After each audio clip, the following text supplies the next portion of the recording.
في 600,000 سيدة بيستأصل لهم الرحم كل سنة. في الدقيقة ونص الجايين دول هتكلم مع السيدات اللي عندهم ورم ليفي أو الآنسات حتى. الورم ليفي في الرحم طبعا اللي بيعمل نزيف. هديكوا شوية معلومات أصدرتها الجمعية الأمريكية لأمراض النساء.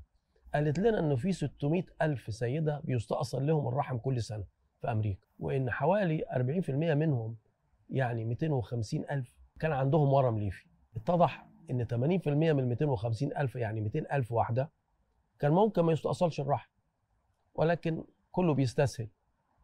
في أمريكا الوضع وفي مصر وضع تاني. في أمريكا السيدات مش مقبلات قوي على الإنجاب، اللي عندها عيل مكتفية بيه واللي ما جابتش مش مهم. لكن في مصر الوضع الأسري والتراديشن، يعني الإحساس العام المجتمعي الأسري إن إحنا بنحب يبقى عندنا أولاد، والسيدات ما بيحبوش إنهم يتخلصوا من الرحم بتاعهم، وحتى بيعتبر يعني نوع من الخجل، عيب إن الرحم يتشال. ولذلك كان لابد إن يبقى في شيء جديد.